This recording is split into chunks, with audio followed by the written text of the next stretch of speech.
My name is James Rowlands, and in 2015 I started the WNR podcast with my friend Dan White. And every month we bring you the latest collections, newest content, 205 Live, and the crown jewel of the WNR NXT update. Also each month, latest pay-per-views. We are live not only for the Big Four, but every takeover as well. Plus, in 2019, we go back 20 years and witness the Attitude Rise and the WCW's demise. Well, today it's episode 223, and this is our 11th NXT Live pre-show as we await Takeover 25.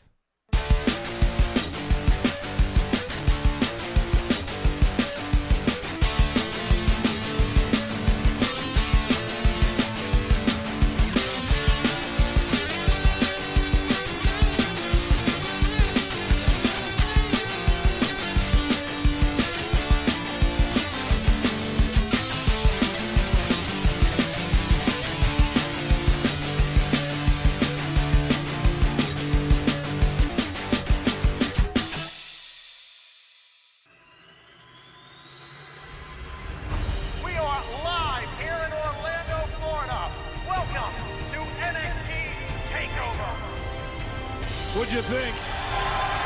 Takeover, the title came from the NXT universe. They've been begging for something different, something of their own. It is not about what we think about this. It's what the NXT universe thinks. This is your show. Listen to this, please. The next wave of superstars is upon us. They know it, they feel it. They are moments away from setting the stage for career greatness. We are taking over. It's not about money, it's not about fame, it's not about any of that. You never know when the opportunity's going to come again. That's why you push as hard as you can when you have the chance. It is about passion and their desire to be the best. Show's called Takeover, right? History made. This is a moment in time. The atmosphere is absolutely nuclear. The takeover is underway. You guys are NXT. Thank you for always believing. Thank you for the support. And we'll see you next time. It's an event like no other, and the best is yet to come. This is Takeover 25. Well, yes, we are live for the WNR223. It is NXT Takeover 20. Anything? I have to do the alternate intro. And well, today's is the Connecticut State song. So Yankee Doodle went to town riding on a pony, stuck a feather in his hat and called it macaroni. Yankee Doodle, keep it up, Yankee Doodle dandy, minding music and the stepping with the folks be handy. Da, da, da, da. So there you go. So we are live. Dan, are you excited for Takeover here tonight? I am very excited. I absolutely love the Takeover shows. It's short, sweet, compact, and it delivers the best wrestling that the WWE product can give. Yeah, and Takeover, like we say, always delivers. But, we talk about it being the 25th Takeover event. So, how did all this begin? So let's take a look back at the NXT history. Well, the first NXT Live special was uniquely titled NXT Arrival in 2014. However, after the debut of NXT Takeover show aired a few months later, the Takeover name has been used for subsequent NXT Live specials. All NXT Live specials were initially held at Full Sail University prior to the brand extending to arena shows after premiering the NXT Takeover Brooklyn in 2015. The shows have since been held at various national and international locations. Yeah, since 2016, the majority of NXT Takeover events aired a day prior to the Big Four WWE pay-per-view events, WrestleMania, Rumble, sometimes 5 Series. Under this format, takeovers are held in the same city as the Big Four pay-per-view events. And WrestleMania, because of course they're held in stadiums, share the same arena. Additional takeover shows may occur on other select dates as well. So here's a list of all takeovers and the main event from the show. Well, the very first NXT Takeover was broadcast May 29th, 2014. Full Sail University, Winter Park, Florida, like a lot of the early takeovers did. The main event was Adrian Neville versus Tyson Kidd for the NXT Championship. The next one was NXT Takeover Fatal 4-Way. That was September the 11th, 2014. And that was Adrian Neville versus Sami Zayn versus Tyler Breeze versus Tyson Kidd for the NXT Championship. NXT Takeover R Evolution, December 11th, 2014. Adrian Neville versus Sami Zayn in a title versus career match for the NXT Championship. NXT Takeover Rival, February the 11th, 2015, was Sami Zayn, who was the NXT champion, going against Kevin Owens. NXT Takeover Unstoppable, May 20th, 2015, Kevin Owens versus Sami Zayn for the NXT Championship was our first NXT Takeover we covered on the podcast. NXT Takeover Brooklyn was August 22nd, 2015, from the Barclays Center in Brooklyn, New York. Finn Balor was the champion, defending against Kevin Owens in a ladder match. Yeah, and it's one of those matches I always remember early on as well. It was a great encounter, really. NXT Takeover Respect, October 7th, 2015. Bayley versus Sasha Banks in a 30-minute Iron Man match for the NXT Women's Championship. Absolutely fucking barn burner of a match that was. NXT was an event that we're gutted that we didn't actually go and see. That was December 16th, 2015 at the SSE Arena in London, England. Finn Balor defending against Samoa Joe. And we had NXT Takeover Dallas, April 1st from, of course, Dallas, Texas, and Finn Balor versus Samoa Joe for the NXT Championship. NXT Takeover The End was June 8th, 2016 from Full Sail University in Florida. Samoa Joe defending his title against Finn Balor in a steel cage match. And it's weird as well when you look at it to see how Finn Balor's reign through NXT and what he did, the feud with Samoa Joe we remember. And of course NXT Takeover Brooklyn 2, August 20th, 2016, Samoa Joe versus Shinsuke fucking Nakamura for the NXT Championship. Then NXT Takeover Toronto, November 19th, 2016 at the Air Canada Centre in Toronto, Ontario. Shinsuke fucking Nakamura defending his title against Samoa Joe. NXT Takeover San Antonio, my most favourite NXT Takeover event or moment, January 28th, 2017 in Texas, Nakamura versus Rude, and Rude beating Nakamura for the NXT Championship. I still get goosebumps talking about it now, you know that.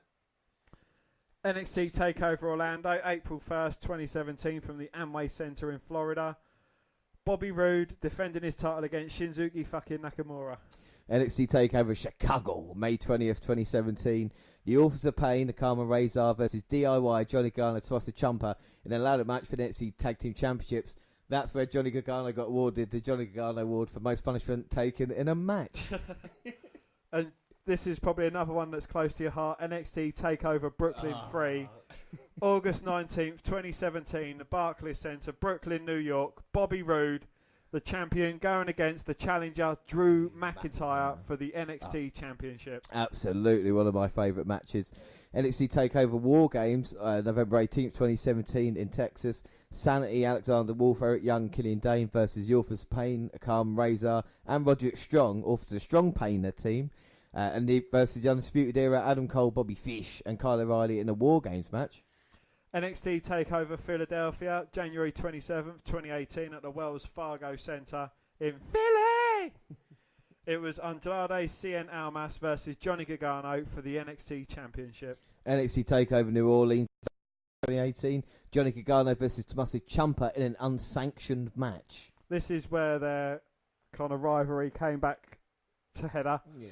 NXT Takeover Chicago 2, June 16th, 2018 at the Allstate Arena in Rosemont, Illinois. It was Johnny Gargano versus Tommaso Ciampa in a Chicago street fight. I mean, like you said, this story took over NXT for that time, and NXT Takeover Brooklyn 4, August 18th, Tommaso Ciampa versus Johnny Gargano, the last man standing match for the NXT Championship. NXT Takeover War Games, November 17th, 2018 at the Staples Center in California. Pete Dunne, Ricochet, and the War Raiders, Hanson and Rowe, versus the Undisputed Era, Cole, Bobby Fish, Kyle O'Reilly, and Roderick Strong in a War Games match. NXT Takeover Phoenix, January 26, 2019. Tommaso Ciampa versus Aleister Black for the NXT Championship. And NXT Takeover New York, April the 5th, 2019, at Barclays Center, Brooklyn, New York. Johnny Gargano versus Adam Cole in a 2 out of 3 falls match for the vacant NXT Championship. All right, so you know my favourite Takeover moment. I got to say Walter versus Pete Dunne's got to be on my list, and Bate versus Dunne. But what is your favourite Takeover moment or Takeover? I have been enjoying the War Games moment, especially it was the Authors of Strong Pain versus the Undisputed Era versus Sanity. I thought that was an absolute brilliant War Games match, as was the Dunne Ricochet, the War Raiders against the Undisputed Era as well. I think they're really thoroughly enjoyable matches. Yeah, aside from that, Ali B winning the NXT Championship. Yeah, no, another great moment. It's weird looking back on it because you kind of got at the start, Neville leading the charge, and then Sami Zayn kind of takes over from him. Finn Balor then kind of comes in. Kevin Owens as well. Nakamura as the pillars of that at the moment, yeah. And of course Gargano now as well. So it's weird to see who's going to kind of take that mantle from here. But Takeover 25 to get here, it's been great. And like I said, they've always delivered, didn't they? Really. Absolutely. Yeah, I think we've scored the NXT pay-per-views quite highly. But they thoroughly deserve it. Without a shadow of a doubt. Anyway, let's move on to NXT news. And that would be this would be quite a change of scenery. A little over 5 years ago, the network debuted and changed the wrestling world as we know it. For the first time, fans were able to see huge portions of the W video library at very reasonable cost. That wasn't enough, loads. Live content was needed as well. This led to the NXT Takeover series, which sees its 25th entry tonight. As it turns out, though, things were originally going to be very different.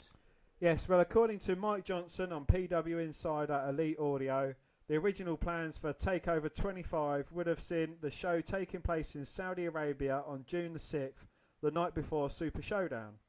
Instead, the show is going to be taking place in Bridgeport, Connecticut tonight, marking the first time the series has come to Connecticut. There are currently no plans to hold an NXT event in Saudi Arabia. Well, no, because if they had an NXT event in Saudi Arabia, they wouldn't have held a women's match, would they? So what kind of? They wouldn't have had Shayna Baszler. No, we wouldn't have. Well, I don't know. Shayna Baszler's arguably a woman. Or yeah, not. exactly. Well, it was but that's the weird way. But next bit of story is Chicago way. And after utilising the variation of Dusty Rhodes creation for their November takeovers in 2017-2018. NXT is bringing back the famed to celebrate War Games match for this November's takeover as well. Well, this year's edition will take place Saturday, November the 23rd from the Allstate Arena in Chicago, the night before the 2019 Survivor Series, which will be held in the same venue. And WWE's already released ticket info for the event 6 months out. They went on pre-sale on Wednesday, May 22nd, and general sale on Friday, May 24th. As noted, this will be the third year in a row that NXT runs with a slightly modified version of the match. At the 2017 TakeOver event in Houston, the Undisputed Era won a special 3-on-3-on-3 variant of the bout over Sanity and a team of Roderick Strong and the Authors of Pain. Last year in LA, the 4-man version of the Undisputed Era lost to Ricochet, Pete Dunne and the tandem formerly known as the War Raiders. So that's a little bit of news we got. Let's go to shout-outs quickly because we do love having your shout-outs. And we had, a few conversations about AEW, which we're going to talk about on the show, as well as what's going on with WWE at the moment. But up first was Yash Patak, who said the war is not between AEW and WWE, it's between AEW versus NXT, which I thought was really interesting because we know how much we love NXT, and I think we compared to the AEW. I mean, we'll talk about AEW a little bit, but with NXT... in WWE anyway, isn't it? NXT pisses all over WWE, yeah. I'd rather scrap Raw and SmackDown and watch NXT UK and NXT. Yeah, without a doubt, and I'm saying I think this kind of started a thread that we were kind of talking about with the shout outs. Well, Aditya Luthra, I think that's how you pronounce it, so if I got it wrong, but it's AEW versus NXT and Bray Wyatt, because Bray Wyatt has been absolute fire. We've seen some of his promos from the Funhouse or whatever it is. Yeah, Firefly Funhouse. Funhouse. And it has been absolutely brilliant. And I can't wait for him to debut and possibly flop, knowing the way WWE go. But I hope they run with it and they do brilliant things with what we know Bray Wyatt is capable of. Yeah, without a doubt. Like we said, that's kind of the only shining light at the moment on WWE TV. But then Mark A said NXT's main reason WWE will never be killed in show ratings. He said I'd rather watch NXT and AEW back and forth than AEW and WWE unless WWE seriously changes it up. I completely agree with that. Yeah. I don't know. I'm not sure what the ratings levels are for NXT. I'm sure you might have some insider's information. Well, they are the biggest ratings on the WWE network, basically. So NXT is always number 1 and 2 kind of shows. When you consider the WWE network got 1.8 million subscribers, then it's quite an impressive fact. Whereas AEW hasn't got that audience yet, but it's interesting to see what they do when they do, go on TNT finally, as we talked about as well. Yeah, well, it's going to be weird. But Mario Zane, take it you're related to Sammy. What's AEW? So not everybody is in kind of tune with what's going on outside the kind of WWE circle, as it was. So, that's kind of what would bring it into perspective. Some people who just watch Raw and SmackDown, not kind of other things, Yes, well, AEW is All Elite Wrestling. It was a company started by a former WWE wrestler, Cody Rhodes, or Stardust, as you might know him as, alongside Matt Jackson and Nick Jackson, the Young Bucks, and Kenny Omega. They're executive vice producers. Who's the one? Something Khan? Khan, isn't it? Yeah, Tony Khan runs it. Yeah, Tony Khan is kind of the money man. He is a multi-billionaire. He owns an American football club, and he's got ownership in Fulham Football Club as well. They've just kind of taken what they've done in Ring of Honor and on the independent circuit and kind of put it into its own banner, signing possibly unhappy WWE wrestlers, much like WCW did in the late 90s, mid to late 90s, and kind of turned it into their own franchise. It's kind of been called a T-shirt company because that's what they were until they had Double or Nothing. They've been making sporadic appearances on independent shows, kind of promoting their big shows. But, they've known about it since last year. So they've had probably about 7 or 8 months to actually prepare for a massive pay-per-view. Yeah. Where WWE has been putting on multiple shows per week. They've got live events every day of the week, as well as Mondays and Tuesdays. They've got Raw and SmackDown, as well as 205 Live, and they've got a pay-per-view every month. Yeah. All AEW have had to do is actually just focus all their energy onto their once every 6 month pay-per-view so far. So they've announced a few dates, but we'll get on to Double or Nothing in a little bit, and we'll go back to shout-outs and Dire Wolf. Since comparing the quality of the takeovers, of the last 25 takeovers to the last 25 main roster pay-per-views, it's not even close. Even WrestleManias can't match most takeovers that I can think of. And again, you bang on the money when it comes to that, because like you said, takeover all delivers. And you hear about the kind of, the way the WWE roster is at the moment, unhappy, but you feel with the NXT roster that they all just want to kind of one-up each other in a good way, and they say, right, you follow that, and we've seen it before, and that's what the takeovers kind of bring to you, Absolutely, yes. The thing is we've had 25 takeovers since 2014, where we've had 25 WWE pay-per-views in the last 2 years. Yeah. So I think WWE need to kind of put their emphasis onto quality as opposed to quantity. Yeah. I mean, with NXT Takeover matches, you're limited to about 5, maybe 6 matches per pay-per-view. Whereas WWE, they're trying to squeeze 15, 20 matches into like a 4, 5, 6 hour pay-per-view, and it's too much. Without doubt about that, and that's what we've seen. Brian Dunham says, can't wait, keep up the awesome work. Triple H, maybe someday we'll see you running the main roster. So, it'd be interesting, wouldn't it? That would be the dream, yes, but, we don't know if it's Shane McMahon in line to take over, if and when Vince McMahon either retires or passes away. I wouldn't like to call what's going to happen after that, but it will be a sad day in wrestling when Vince McMahon does step down, even though he's kind of destroyed the WWE products. Yeah, in a weird way, yeah. Galina Freitas. Sorry, I'm terrible with names that aren't John or Malcolm Smith. Can't wait for the NXT takeover. It is going to be awesome, and as they always are, yes, it is going to be very awesome. There's maybe 1 or 2 matches there that I'm not expecting to deliver, but they normally do. Yeah. If you're listening to this for the first time, you never listened to one of our shows before, so we should explain. We're going to run through the card in depth in a little bit. Of course, we have some games as well. With a bit of news here and there. I'm hoping to talk about Dean Ambrose if we've got enough time. And of course, we've got 2 episodes of NXT's. Sorry, John Moxley. Oh, there I you know that fella. that if we can cram it in. Mr. Egghead said, look at all this incredible talent wasted on the main roster. The Revival, Ascension, Gable, etc. And you can't argue with it. The NXT talent goes up and look at Ricochet and Aleister Black. Two of the hottest things in NXT, and just kind of got destroyed on the main roster, didn't they, you know? Absolutely, yes, you know, and aside from a Revival, Ascension, Gable, you've got Sanity, which they was doing hot stuff in NXT. Even Drew McIntyre to an extent, you know, we expected a lot more from him. He was absolutely killing things in NXT, comes up and he's teaming with fucking Baron Corbin and Shane McMahon. Yeah, no, it's terrible. There is so much wasted talent. EC3 as well. He was quite wasted in NXT, to be fair. Yeah, no, he was. He didn't do great things, but there is so much talent that, you know, if they're not being utilised in WWE, set them free. Right. Yes, AEW, but you know, it is what it is. If you're not going to use them, or stop pushing talents that are completely awful and wasted, i.e. Brock Lesnar, Roman Reigns to some extent.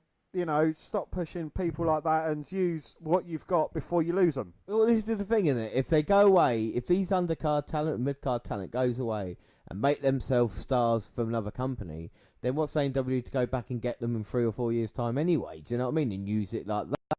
It's still going to be... there's no... It's what annoys me now with people like Chris Jericho, or even what happened to Dean, going, oh, they're blacklisted. Oh, look, Jericho's going to be in the fucking Hall of Fame. There's no doubt about it. You know, if Ambrose wants to come back, you know, once he gets the right deal to come back, he's going to take it. You know, CM Punk, for fuck's sake. Everybody said, oh, no, he's never going to come back. But you never... You know... WWE would take them all back with open arms. Yes, of course they would, because it's money. That's the thing people don't realise. Exactly that, yes. Well, Darian Gray... Now, this is the way to bounce back from Double or Nothing. Just let Triple H have a takeover the Saturday after it, and everything will be fine. Yeah. That is quite a good argument. I know, honestly, because people thought the Raw was going to help or whatever, but that was 50 minutes of nonsense to start off with, I tell you. Yes, indeed. But Takeover here tonight, like I said, has a chance, and usually it delivers, and it will be a great response, because NXT usually puts on a great show anyway, doesn't it? You know. Indeed, yes. We haven't been disappointed from a takeover. Nate Ricketts music. NXT is our brand of wrestling. Long may it reign. And amen to that. Exactly. We're all NXT fans here. So Ramel, Ijel, time for another phenomenal NXT takeover. Well, it's not going to be quite phenomenal because AJ Styles isn't there. No. But I see what you mean. Yes, takeovers are amazing. They are awesome. And we absolutely love watching them. Thomas Parton, thank God for NXT. The WWE would be about it. And again, we probably would have given up on the WWE product if it wasn't for the likes of NXT and NXT UK just keeping us into it and keeping our spirits up. Hence why we do NXT update and not Raw and SmackDown with you anymore. Without a doubt. K Butt said, although Adam Cole should be NXT champion, I think Johnny Gargano will retain because of an unintentional attack by Roderick Strong, and it will lead to Cole kicking Strong out the Undisputed Era, which will lead to a rivalry. Now that would be very, very interesting. You know, I'd like to see the Kevin Owens angle that they've been playing up on Twitter. That would be very, very interesting to see, you know, how that would go with them. You know, Kevin Owens is quite a mainstay of NXT. He's done wonders through the brand, but yeah, you know, it could go either way, or you know, Adam Cole could win the championship, Riley and Bobby Fish could win the tag team championships, Roderick Strong could lose, and then they say, look, you know, we've won, you've lost, see you later. Or their bond could be stronger than ever. Exactly. I mean, we'll talk about more possibilities as well in a little bit when we run through the card, because I've got an idea about that as well. Kevin Huang says Io Shirai should win the belt. If she loses, then I don't see who else is worthy of dethroning Baszler. Well, Baszler if they get Baszler to retire the title like they did Oscar, then I will be so fucking annoyed. I know Baszler's held it on for a long time, but she is no Oscar when it comes to her title reign. I'm sorry, she's not one of the greatest NXT women's champions of all time. No. No, you're not going to argue with that? I can't argue with that. SD Pines, this is what the frustrated superstar in the main roster feels, and it's what differentiates NXT and the main roster.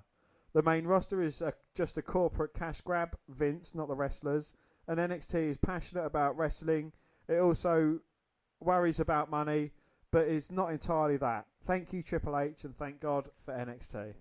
Well, look, I just want to say before we go into more detail, because people have a go at Triple H a lot, and people like to think he's God at sometimes. But the thing about this is that you've got to have a good team around you as well. And I'm sure Triple H has built a great team down in NXT that he can, these with Raw and SmackDown as well, and he can leave them in charge and then come down for the major events. Major events. But the thing is with Vince McMahon, the problem is that we're hearing is that, it's basically just him kind of making a decision. That's great. And I would love to be the one on this podcast making all the decisions, but sometimes you have to get another person's point of view to point out when things are not going right, so then you can go course, and it's not good having a yes man either, But yes, James. Yes. Yeah. I wholeheartedly agree. I hate these yes men going around here. Anyway, so we'll move on, and it's the first part of NXT Update. And Dan, when does the first part of NXT Update start? Now!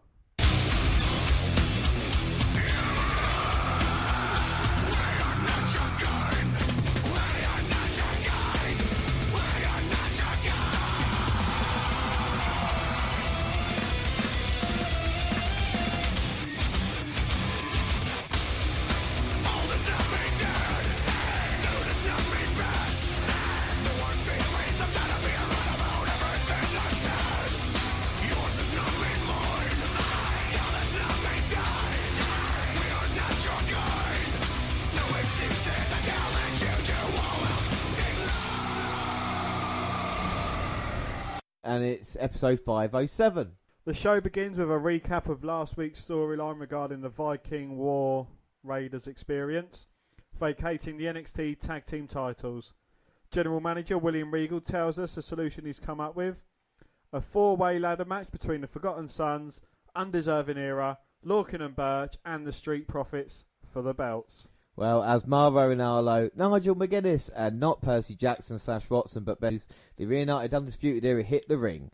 Adam Cole says they heard the rumours, but the era is stronger than ever. Everyone in the back's contract may read NXT Superstars, but in reality, they belong to the Undisputed Era. They will be draped in championship gold soon.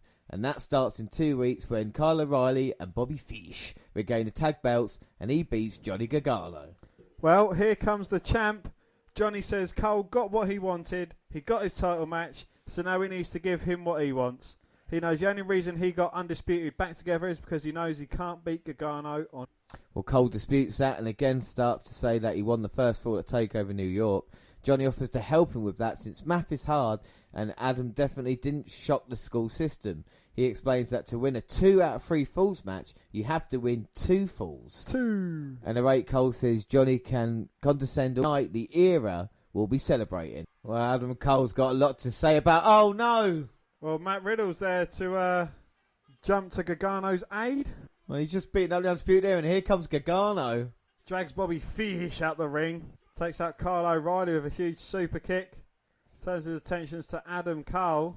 And it's Roderick Strong and Matt Riddle. I think Riddle's getting the better. Well, Gargano, Riddle clear the ring and then back up against each other. And now here come the referees and officials breaking things up. Trainers, referees, EMTs down, both trying to separate the 6 guys. And Johnny Gargano and Matt Riddle look to have made an unholy bond. Well, fist bump there as the Undisputed Era leave. And it'll be interesting to see what happens between this group of men. But we move on. And our first match is Mansoor defeating via pinfall after a swinging suplex. Well, Maluta controls the early game with a wrist lock, but Mansoor gets free and lands a drop kick. Then showboats, allowing Maluta to land a kick of his own and nails a Samoan drop. He hits a code breaker from the second rope, but can only get 2. He works the neck, but Mansoor eventually gets free with some elbows. A boot, then a German suplex, lead to a big neck breaker. The finisher comes soon after. Kath Kelly's headed to Mr. Eagle's office where Undisputed Era come banging out. Lee Jem tells her he met with Cole and company to tell him that they've done the last couple of weeks isn't how things are done in NXT. Speaks from how things are done, he's booked Riddle vs Strong for TakeOver 25, and Gargano and Riddle will face O'Reilly and Strong tonight. Well, Velveteen Dream is here and says everyone wants to feel, touch and hold the American champ. But the Dream is too big to hold. And before he can get much further into his promo, hey everyone, it's Tyler. It's Tyler. Tyler Breeze is back. And he says since he left NXT, things have felt dull. He thinks it's flattering there are Prince Pretty knockoffs here now, but it isn't the same. Velveteen is understandably perturbed and says in his NXT, the people want a man, not a boy who plays cops and robbers. Just because Breeze couldn't cut it on Mondays and Tuesdays doesn't mean he can come back and demand a spotlight. Well, Tyler says it's not that he couldn't cut it, it's that he wasn't inspired. But Dream and the North American title do inspire him, and an inspired Breeze is far too much for Velveteen to handle. Dream takes another shot at Fashion Files, then tells Prince Pretty the line for a shot at him, and his belt starts at the back. He offers Breeze a selfie before he leaves, and Tyler deliberates before agreeing. Well, while they're posing, Tyler offers one more piece of advice. If you write your phone number on your trunks or up, it means they aren't interested. Oh! And there's Tyler Breeze, a cheap shot to the Dream. And Prince Pretty sending a message to the North American champion. And I love Tyler Breeze coming back. I'm a huge fan, and I'm glad they put him back into NXT to actually give him a proper run for his money. Well, at least the cunt hasn't got a selfie stick with him anymore. I suppose there's one positive to this. Well, that's how long we've been watching NXT for now. You know, Tyler Breeze moved, up to the main roster. Now we're sitting, coming back down. So we know about Prince Pretty. Well, did you know, James, that when we first started the podcast many moons ago, Tyler Breeze actually won a battle royal to be the number one contender for the NXT Championship. Come back down again and going for the North American title. Yeah, and I think it's great, and of course we'll talk about that a little bit later on as well. Well, Kelly catches Tyler as he's leaving. He says he's an NXT OG, or original guy, and he's just introduced Dream to an inspired Prince Pretty. Well, our next match, Candice LeRae defeated Reina Gonzalez via pinfall with moonsault from the second rope. The huge size difference immediately a factor as Reina no-sells a cradle attempt and puts Candice down with a clothesline. That's followed with clubbing blows and stomps in the corner, then a power slam for a near fall. LeRae counters a wrist lock for a DDT, then counters another slam to send Gonzalez to the floor. Well, baseball slide connects, but follow-up springboard crossbody is caught, and Candice is thrown to the ring steps. LeRae won't give up, though.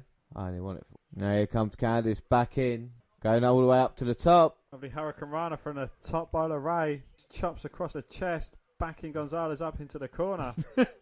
And just a flurry of strikes. And Candice LeRae going up again. Drop kick from the top. The daughter of the giant.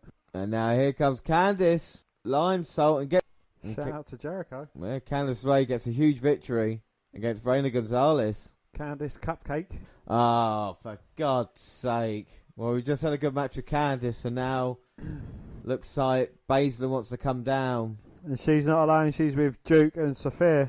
And a 3-on-1. This is a numbers game now. But LeRae won't back down. She goes straight after the girls, but the numbers get the better of them. And Baszler has to do this. I don't know why. I don't know why she's so scared. Io Shirai with a kendo stick going crazy on the 3 of the 4 horsewomen.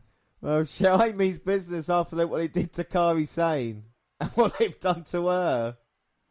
She's going batshit crazy with that stick. Well, she's taken out Shafir and Duke. And it's just her and Baszler left in the ring.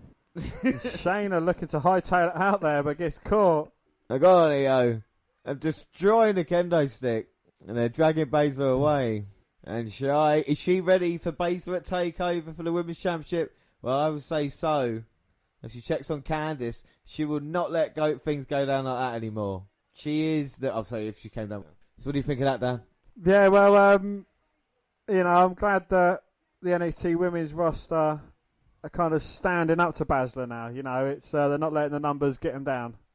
Without a doubt, and it's always good to see. Well, we learned that Mr. Regal's booked Breeze versus Dream for the North America belt at TakeOver, and next week we'll see Mia Yim versus Bianca Belair and Kushida versus Drew Gulak.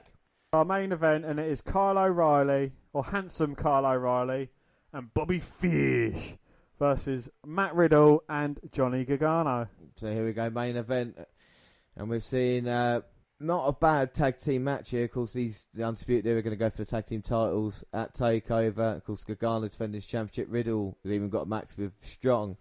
And at the moment, are you happy with NXT Takeover? As in, you happy with this kind of match and the build-up like we've been saying? I am actually sort of, yeah, because at least now that the Undisputed Era, they've kind of got a bit of direction. You know, all 4 guys have got a match. 3 of the guys are going for titles. It would have made it a bit more different if Strong was going against Velveteen Dream. They could say, look, you know, tonight, after tonight, our prophecy will be true and all of Undeserving Era will be draped in gold. But, you know, hopefully if we get good, clean matches. Well, exactly, and we've seen this tag team match here. It's really interesting. Has Matt Riddle got an eye on the NXT? Turns on him. What kind of man would that turn Johnny Gargano into down the line? Well, exactly, and that's the interesting story. And with Gargano, you just worry for him if he ever got moved up to the main roster as well and what they kind of destroy. There seems to be so much mileage left. With Gargano, he seems to be one of those kind of pillars of things you should never move or never change in NXT. And he's seen it with the Undisputed Era as well. You know, they've been constant, and now finally it seems like they're actually kind of relevant again, you know, in a weird way. And even Matt Riddle, we both said this, didn't we, about him when he first made his debut. He would be featured in the top matches as NXT went along, you know, without a doubt. And that's what we're seeing here. Like him or loathe him. I don't know, he's kind of growing on me. Not like that wart I've got on the inside of my thigh. Riddle's not been in yet, but he has got his ribs taped. And Fish distracting Riddle and both turning their attentions to him. But Gargano's there to make the save. Takes out Bobby Fish with a kick to the head. Matt Riddle gets the tag in. Huge chops to the chest of Fish. Palm strikes all over the chest of Bobby Fish as well. And the bro kicks in the corner. I think, well, don't get me wrong, but I think Matt Riddle could have some good matches with Daniel Bryan. I don't mind his offense, you know, the way he wrestles. It's quite my problem is his character. And also needs to wear boots, but I mean that's something else. That is, yeah. That's my own personal. It's like, you know. But now Fish and Riddle exchange in the middle of the ring, and Bobby showing that he can fight with the best of them. I think O'Reilly's a brilliant worker as well. To be fair, you know, and I've always said that. Now Riddle with a gut wrench. Second gut wrench rolls through, looking to hit the third. No, just throws him down as O'Reilly gets caught in a gut wrench, trying to wiggle himself free. He looks like a fish. He looks like Bobby Fish. Now Riddle looking for the trivecta on O'Reilly. He couldn't manage a second one on him, so he played out like his back was hurt. It's caught with a huge back elbow from Fish. And if the ribs and lower back are damaged on Matt Riddle, it's going to spell good news for the master of the backbreaker, Roderick Strong. Yeah, you've got to think that they had a talk earlier about softening up Matt Riddle and Gargano as much as possible come takeover. You know, I know they talk about not having any leaders, or if Adam Cole says he is the leader, but you've got to think he's saying go out there and make it. You know, you might get beaten up. You got the tag team title match come takeover, but you still got to go there and inflict the damage. You can see Riddle's already injured, so you know, Fish and O'Reilly work as a fantastic tag team. Or will we see some outside involvement towards the end of this match to further beat their opponents for tonight down? This is the thing, they got it in their hands now. I mean, Mr. Eagle's trying to keep control, but it's always a numbers game at the moment. Snap suplex from the Undisputed Era though. Goes for the cover, only a 2 count. 2. They certainly are targeting the back and ribs of Riddle. It's a very clever move from the Undisputed Era. As much as we get annoyed by them, they are smart in what they do. They're cutting off the ring, making quick tags as well. I mean, Gargano, the only thing that it's happened for, he's getting a little bit, he's, you know, fresher now. But if Riddle can't get to him, then that's, it's over and done with. It's probably the best one for them to soften up as well, because, you know, even though the match between Riddle and Strong's only for pride, you know, the match that Cole's got with Gargano, you know, kind of the undeserving era leader is, for the NXT Championship, so he's going to want a worn-down Gargano for Without that. doubt. You know, Cole's been talking so much as well, you know, about the Undisputed Era and about different prophecies and everything, but he's got to pull up or shut up every. You know, he's come up short, and even though he says he pinned that Johnny Gargano, it was a 2 out of 3 falls match as we've seen. So you got to question what would happen to the Undisputed Era with the United at the moment, but will what happens at Takeover represent maybe even the end of the Undisputed Era? We just don't know at the moment. But he does know how to pin Johnny Gargano. That is one of the only points we could take away from that. If Cole walks out NXT champion at TakeOver, then everything that he says will be validated. And this is the thing that O'Reilly and Fish is where it could, like you say, it could be a great night for the Undisputed Era. And Riddle is not looking 100% at this moment in time either. And Riddle finally coming back a little bit. But that was lovely by O'Reilly. I was in through, but Matt Riddle up, looking for the powerbomb. O'Reilly lands on his feet. And now O'Reilly with a guillotine, but Riddle turns it around. Ripcord knee. Manages to get a tag to Gargano. Springs over the top rope. Takes out Fish. Well, huge clotheslines, and he's on fire, baby. Belly to belly overhead. Just running from corner to corner, delivering chops. Great dual offense. Bulldog and lariat. And now Gargano kicks away O'Reilly as he DDTs Fish. Goes for the cover. 2. Oh. Only a 2 count. 2. But the punishment Riddle's been taken in this match. He's not able to... Blind tag for O'Reilly. And that's the Undisputed Era. And he hits Chasing the Dragon. Goes for the cover. So chasing the dragon. Yeah, that's what they call it. Isn't that a euphemism for taking heroin? It is indeed. But Gargano managed to kick out. Gargano managing to fight out for that combination attempt from the Undisputed Era. Matt Riddle's back in. Looking to hit a German suplex. Standing switch by O'Reilly. Hits one on Riddle, who just fires himself back up to his feet. Delivers one, but gets caught with a spinning lamp kick to the chest of O'Reilly, who sells it absolutely brilliantly. A great exchange there. Blind tag by Riddle. Gargano with a roll through. Fish with a duck as well. Rolls out the way of a standing shooting star press, but gets caught with a kick and a running senton from Riddle, who goes up top. He's looking for the bro sort. And he hits it. 1, 2. Oh no. Handsome O'Reilly in to break it up. Gargano dodging O'Reilly. Double kick there. Oh, fucking hell. Gargano throws O'Reilly into the knee of Riddle. Bobby Fish back in, but getting caught with palm strikes. Turns it around with a knee to the midsection. Followed out with a couple of kicks. Gets caught by Riddle, who plants Fish with a powerbomb. Who turns him over. Knee into the cover. 1, 2. No, O'Reilly pulls his leg out and saves his partner in the match. O'Reilly is such a great tag partner. Always there to help out his friend. Fiddles on the apron. Oh, and he gets caught with a kick across the chest. Oh, and here comes Adam Cole. Oh! But Gargano spots him a mile off and just dives through the... Matt Riddle's left. Oh, Roderick Strong through the crowd. Turns Riddle inside out on the edge of the ring apron. Throws him back in the ring. High and low from the Undisputed Era. 2, 3. Oh! And Matt Riddle's been pinned by Bobby Fish. Yeah, well, they're not... Or is this Undisputed Era's way of sending a statement? Well, Johnny Gargano's getting lined up for the last shot. Takes him out. Well, we might have never seen the Undisputed Era looking as dangerous as they have right now. Certainly sending a message. And they're certainly undisputed at the moment. And they're working well. And they might as well shock the system. But we'll have to find out later. But let's just stop for NXT and NXT Takeover at the moment. And let's just talk about what we mentioned earlier in the shout-outs. Well, speaking of shout-outs first, JJ Ladris on Twitter says he's going for Adam Cole and Shayna Baszler tonight. Dan, who are you going for in those matches?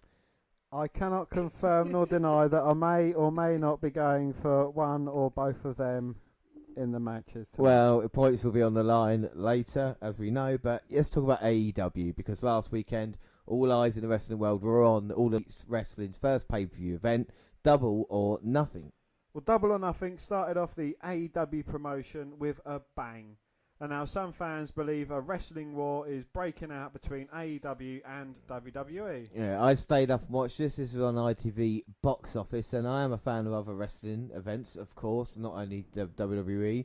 And I watched it, and I saw a lot of people online asking for live streaming.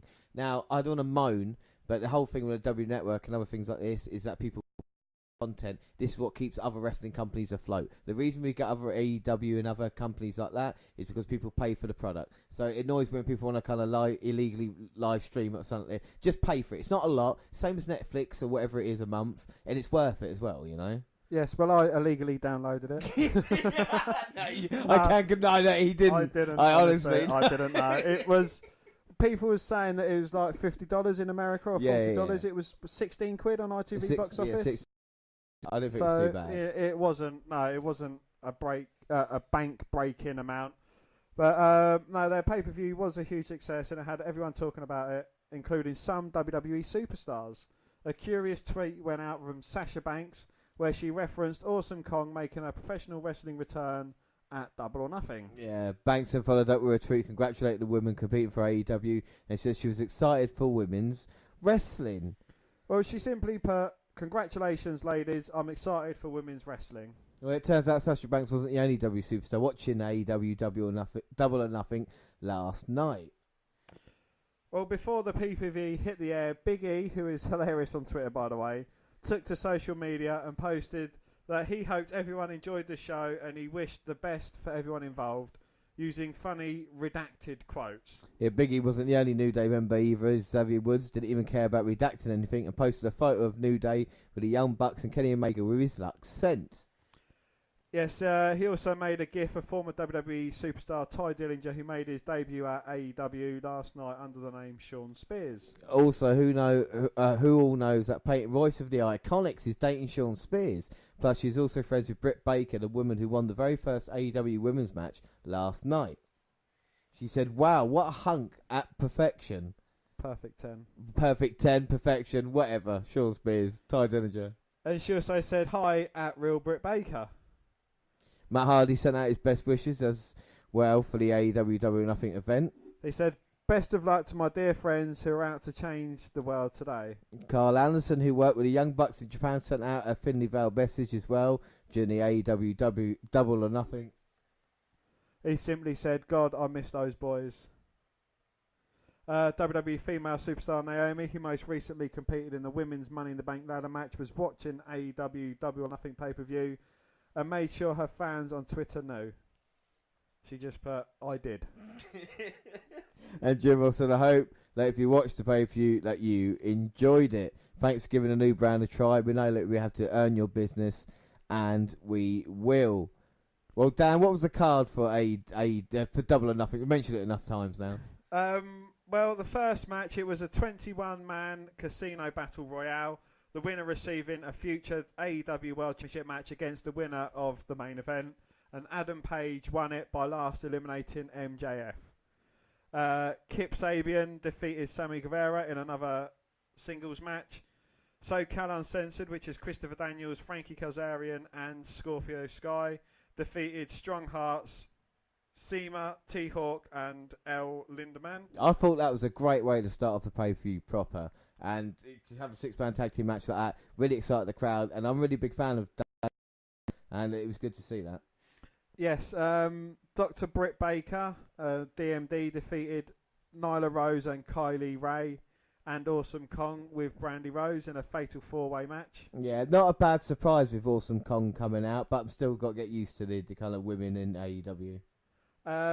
Best friends, Chuck Taylor and Trent Beretta defeated Angelo and Jack Evans. Yeah, again, a great tag team match. It was good to see. Hikaru Shida, Ryo Abe and Ryo Mizunami defeated Asia Kong, Yuka Sakazaki and Emi Sakura. Yeah, the crowd took a little bit of time getting into this one, but once they did and accepted it, everybody enjoyed it. Cody with Brandy Rose defeated Dustin Rhodes in a singles match. It was a great match, and I'm sure a lot of people have seen the kind of visuals from Dustin being, bleeding and just bleeding all over the ring, basically. Grotesque in a way, and it's quite cool. And of course, Cody's entrance as well. Yes, with Cody's entrance, he kind of made his entrance, grabbed a sledgehammer, i.e. Triple H's weapon of choice, and smashed Triple H's throne on the stage. Yeah, but it was a good match, a good story told, and Cody got the victory, and then said to Dustin afterwards, like, we've been fighting, but we'll team up as brothers at the next show to go against the Young Bucks, which again, leading into that, I thought was quite cleverly done as well.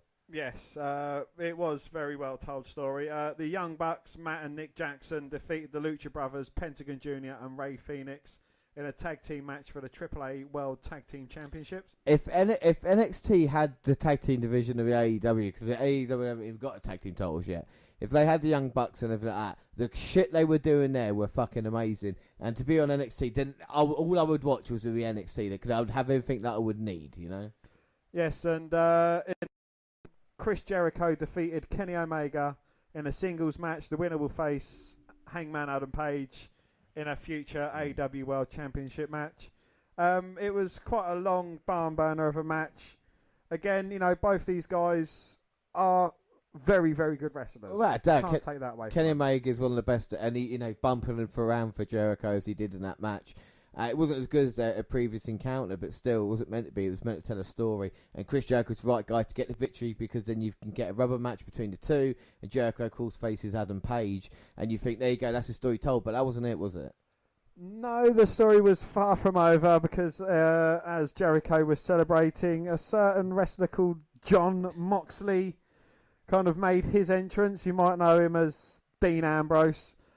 He took out Chris Jericho and the referee, both with dirty deeds. Yeah, and because what was good about the set coming out, it looked kind of WWE orientated. I liked around the ring, it had the kind of the black cover up, not like kind of gate or whatever it was. And it had the poker chips, and of course with Dean Ambrose using it at the end, to get rid of Kenny Omega. I thought, thank God they're using it, because we always moan about entranceways, don't we, and kind of what they look like. And it was good to see a prop set up and actually be used as well. And it brought excitement. Everybody was buzzing about it, And we'll talk about Dean Ambrose in a little bit, or John Moxley as it is now. But WWE's attempt at kind of fighting back, they thought would have happen on Raw. And all it was really was Sami Zayn mentioning AEW on the new electric chair segment, and then not really anything else happening, and it's kind of like, oh God, that was awful. But El Generico, I'm not saying, I cannot confirm or deny Sami Zayn and El Generico are the same person, but he tweeted out, didn't he, Dan? Yes, well, what we say is last night the announcers at AEW gave a special call out to the generic luchador for Tijuana named El Generico. For those who don't know, that was Sami Zayn's gimmick before he signed with WWE. And Sami Zayn still pulls out the old Twitter account occasionally for some fun posts. Yeah. And he said, "Hola amigos, someone is still in my account, but it's back to normal now. Any good things are happening tonight? Enjoy a pro wrestle." When possibly the most shocking ringside news posted a screen grab from the private Instagram page where someone loved AEW Double or Nothing. The screen grab showed the Undertaker's official Instagram account liked the post. Oh my God, imagine if they lost him. Well, AEW is officially here, and it seems that even WWE superstars are taking notice. Speaking in a conference call on Thursday afternoon, the King of Kings discussed the future of the NXT UK brand for his inaugural special in January of this year, and with the weekly show on Wednesday evenings also impressing. I'm hoping we can still put out some things soon, that we're just trying to finalise some things, the 49-year-old said. Well, when One Piece moves, the dominoes fall, so things have shifted down the line, but we're hoping to have an announcement soon. The former WWE champion delved into the history of takeover events and their evolution in the last half-decade, following their debut in 2014. When asked about a learning curve in this process, he explained, when you start something, how do you make it have its own identity? Not make it a version of something else and try to make it stand alone. That's been the learning curve. It's been a unique experience for me to learn from so many of these men and women come into this system from all various walks of life. It's not about them all coming from the same place and having the same journey. Away from WWE, like we said, or AEW, still in a conference call with Triple H, will get brought up. Triple H himself referenced the company backed by the co-owner of Fulham, as you said, Dan, Tony Khan, at the Hall of Fame back in April, making a remark during DX's speech. Well, Cody Rhodes responded to this in Vegas by destroying a frame with a sledgehammer, a trademark of Triple H's in-ring career. Despite the potential for a war between the two companies atop the wrestling landscape, Triple H explained that his current focus remains on NXT. Well, for me, I don't think about it, to be honest, the 12-time world champion said. For me, when it comes to this takeover, I want to put out the best product possible. I'm not focused on anyone else or their creative or what they said or didn't say or anything else to me. I am focused tonight and Takeover 25. Well, the sole man who will have the honour of competing in the first takeover, as well as its Silver Jubilee, is Tyler Breeze, who will be facing Velveteen Dream for the NXT North American Championship. He's really looking forward to Baszler and Io Shirai because of their different styles clashing. And Breeze is officially classified as an NXT talent again, saying that upcoming match against Dream has potential still to show. They both want to prove something here. has returned to NXT following a 4-year stint on the main roster, his appearances becoming increasingly sporadic as time has gone by. On his return to the NXT roster, the game expressed that he is thrilled about having one of his former talents return. He said, for me, Tyler Breeze is NXT right now. I'm thrilled to have him in. I think he's one of the greatest talents out there, and I'm thrilled to have him back. So Tyler Breeze is full-time, and even when Triple H talk about TakeOver, AEW gets mentioned. So AEW versus NXT, Dan.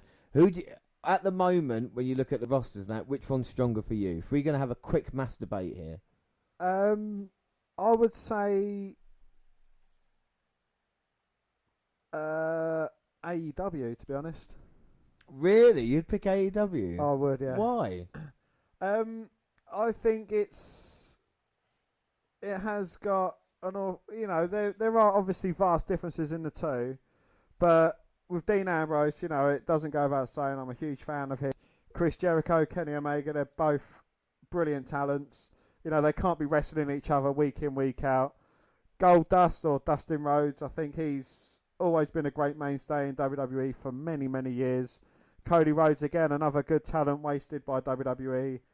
The Young Bucks, and, that Orange Cassidy as well. I mean, Come on, he's been setting Twitter alight. I knew you'd get him in somehow. This is the thing, though, but I think with NXT, the women's division, I think, has taken a hit in recent times. I think the tag team division has. Even the main, the main event scene.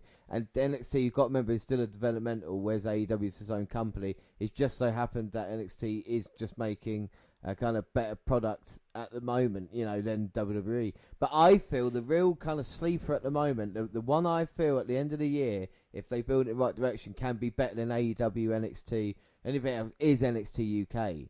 I truly believe the Walter and the Pete Dunne that we've got coming up with a rematch, and everything that happens afterwards. I think Tony Storm as women's champ with Piper Niven involved is fantastic. People like Noam Dar, Mandrews, even Flash Morgan Webster, and people like that.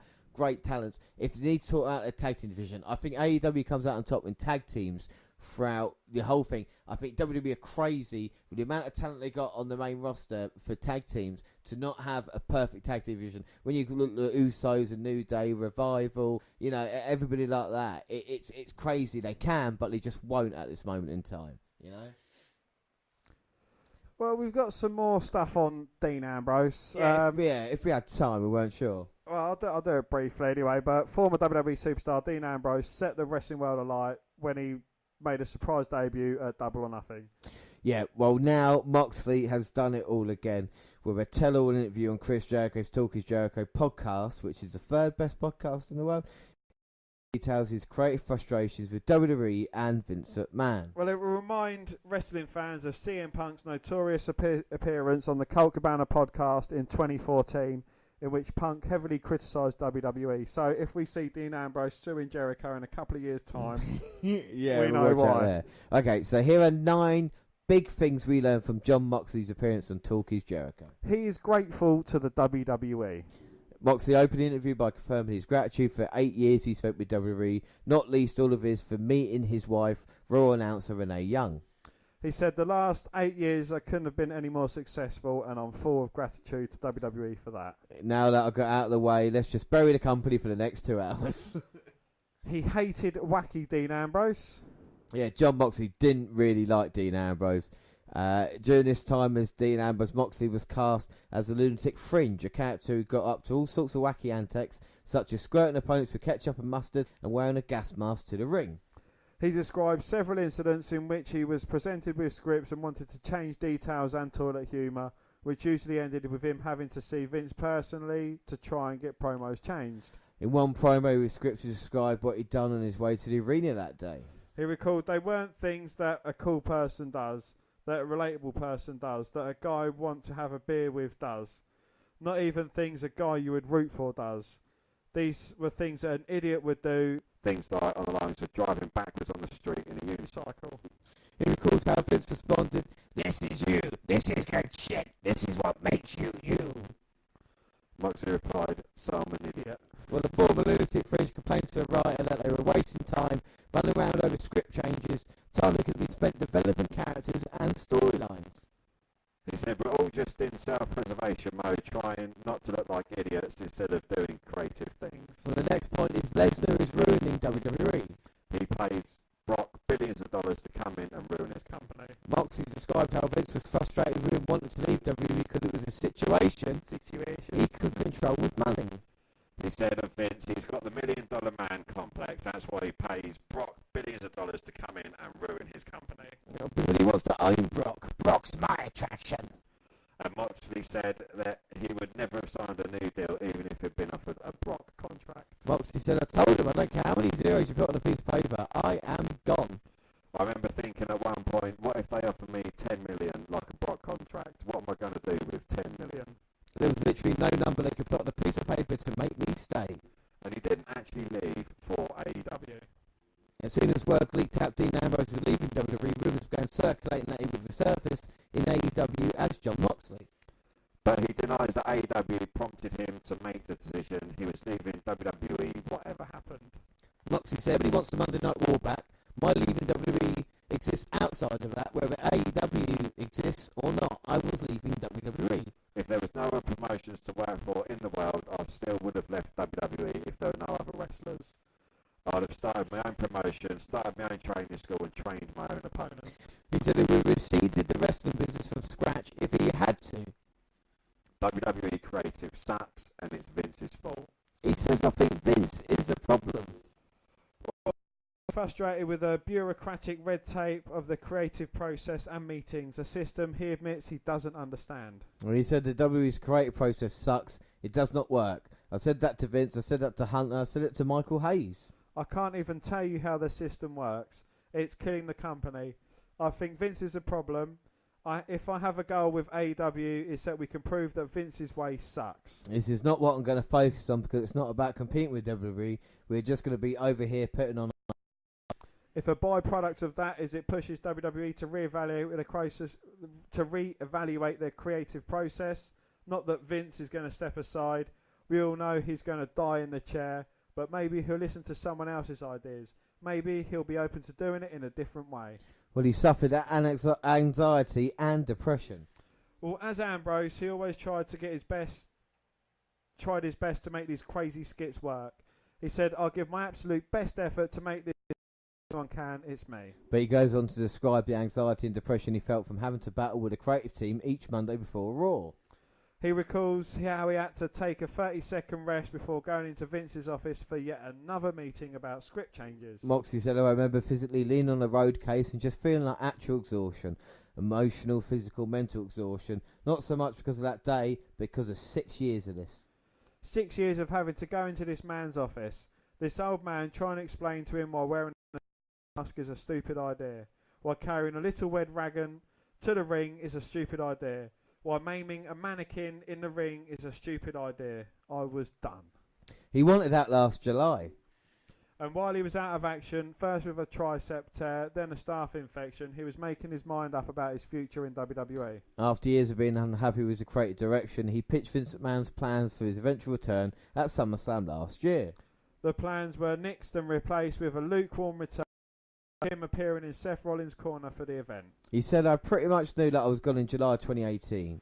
He almost walked out after disagreements over a now infamous backstage skit in which he received inoculations to protect him from diseased fans. But Moxley was determined not to quit, ask for his release, or get fired.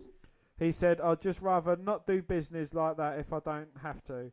My wife works there. It would have been unfair to put her in a position of any awkwardness. Well, he wanted to ride it out in April when his contract finished and he began counting down the days of his calendar. Moxley said, the clock strikes midnight and I'm just free and I'll get all my royalties. Well, if they're going to sell a Shield DVD in Cambodia 2 years from now, I get my 2.7 cents, you better believe that. Mocking Roman Reigns' leukemia. After this heel turn of Seth Rollins last year, which happened the same night Roman Reigns announced he was receiving treatment for leukemia, Moxley Ambrose was scripted to make controversial comments mocking Reigns' cancer diagnosis. It comes as no surprise that Moxley was unhappy with the comments about his real-life friend's illness. Well, the first time he raised concerns about the lines, Vince McMahon talked him into thinking it was a good idea. He recalls Vince told him, but Roman's part of the story. You've got to make sure he's still included. You turn on him and Seth. Moxley said he says it in a kind of insidious way where it kind of didn't seem so bad. Basically, he gave me the Vince Jedi mind trick. But when Moxley delivered the promo in the ring, he knew it was a mistake. He said as soon as the line left, oh my God, I can't believe I just said that. In another promo scripted about Reigns' cancer was so offensive that he had point blank refused to say it. He wouldn't even repeat the line on Jericho's podcast. He believes the line would have got someone fired, possibly himself, and lost WWE sponsors. Moxley said, I don't know who wrote it. I don't know if it was Vince himself, if it was a writer, and you're listening right now, you should be ashamed of yourself. If I'd have said it, it would have been on me, not Vince. Yeah, so it was quite unbelievable what we saw with John Moxley. When the podcast came out and I listened to it, the kind of emotion that he had. He loves professional wrestling. That's what come across. And he said a lot of people are unhappy by it. I know you're a huge Dean Ambrose fan, Dan. I know it's sad to see, but it must be great to hear that his passion for wrestling still exists, and you're going to see him a lot by the sounds of it. Indeed, yes. That's the thing, if someone's not happy where they are, they've got to change it. If you've kind of reached your ceiling, so to speak, you want to break through that ceiling. You've got to do everything you can to make yourself happy. And, it's if he's not happy there, go out, change something, maybe return in a few years' time. I don't know what the situation's going to be. But, it might be open to return, it might not. But Vince, he loves money, so he'll probably let him come back for another Shield reunion. The thing is, Vince is in charge at the end of the day, and if it's his process that's taking WWE down, then nothing's going to happen until, like you said, with Dean Ambrose, he's going to die on a chair, basically. So nothing is off limits with Vince McMahon, so you shouldn't be surprised by that kind of news. And with Dean Ambrose, you wonder who else in there is going to do it. But if they're going to do it the right way as Dean Ambrose. Don't get me wrong, I love CM Punk, but, Ambrose even said, like, walking out the way he did, where he doesn't do business like that. And Ambrose now, had the chance to make a big impact, and he did, so it's great to see. Indeed, yes. So we'll move on for Ambrose and AEW. I mean, where do you think AEW and Dean Ambrose will be in a year's time? Give me a quick look into the future. I think they'll be going well. They've always got the option of signing unhappy WWE superstars, and there, by all accounts, are a lot of them. Hopefully give them the time, but maybe after a while, wrestlers are going to get unhappy in AEW. You never know how things are going to go. I reckon they'll still be around. They'll have their weekly TV show. Will it be on a Monday or a Tuesday, or will it be on a completely different day? We do not know, but I think they're still going to be going quite well. Yeah. Well, it'll be interesting to see times ahead, and of course we'll be mentioning it as well, because it is wrestling news, and we are fans of professional wrestling, not just the WWE as well, or sports entertainment enthusiasts, as we've been called in recent times. But let's play a game then before we have the last NXT update. And Dan, shall we polish off an old classic? We'll polish up the turd. That is Elephant or F1. Yeah. Do you want to explain to everybody? Well, I make a noise with my mouth that sounds like either an elephant or an F1 car. I've got a card here with Elephant or F1 written on either side. I choose one, make a noise, James has to guess. We get 3 rounds. See if James can either get 2, 1 or 3 out of the 3. And if I win, if we'll get all 3, it's get bonus point, don't I? Remember that? No, you don't. Alright, so start us off. Right, here goes the first one. Oh, come on. That's an elephant. That was an elephant. Yeah. I'll give you an easy one because I like you. I like you. Oh, see, that was a difficult one. I'm going to say that was an F1 car. That was indeed an F1 car. Right, so third and final one. Can you get the trivecta? Can you make the hat trick? Are you ready? I am ready. Wow. Okay, well, people might say that's an elephant, but the thing is, I hear F1 cars like that soon, because when you come up brake too soon at a turn, and there could be another couple, it might not just be one F1 car, it might be a few of them. So I am going to say elephant. It was F1 car. It was braking on a tight corner, just as you thought it was. I was so... You had the premise there. Ah. See which way you was kind of leaning, but no, you're wrong. So close, yet so far. Oh my God. So we've talked about AEW and Dean Ambrose, and of course NXT Takeover 25. He's just on in over 50 minutes, and we're going to be enjoying it. Of course, we'll bring it out to you on either Wednesday or at the weekend. I'm not sure yet, but you definitely get it soon. Of course, you hear it across all the social media. But now it's time, Dan, for the second part of NXT Update. And when does that start? Now!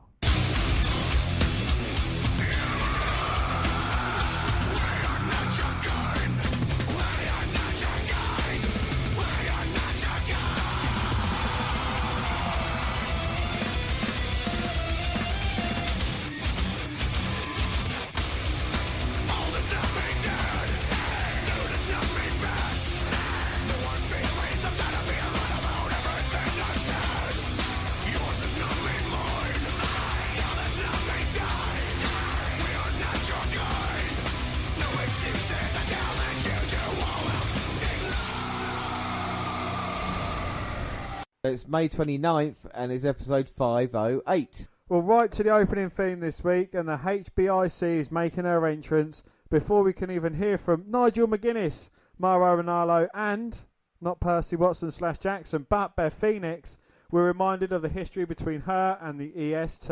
Yeah, well, Mia Yim defeats Bianca Belair via pinfall following a protect your neck. Defeated Belair. Well, Yim with an early drop kick, but when she goes to retrieve Belair from the outside, she's caught with a cheap shot that gets Bianca right back into it. They brawl and Mia gets control again.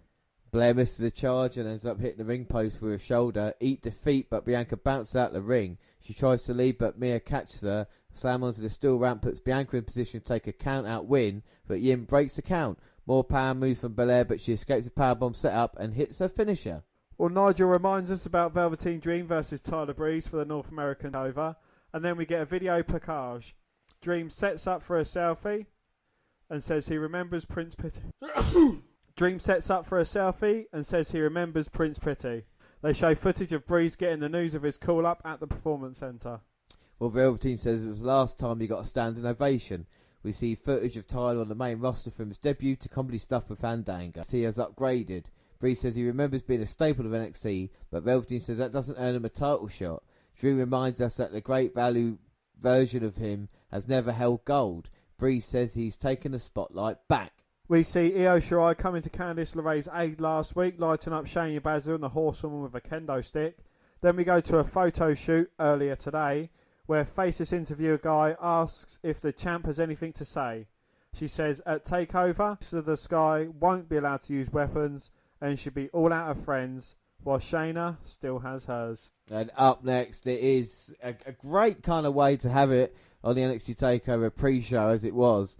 And we're going to see Drew Gulak going against Kushida. Of course, he made his debut just a few weeks ago against Cassius Ohno, but he's going to go against one of 205 Live's best. And this is quite a good mesh of styles. Both of these guys quite technical.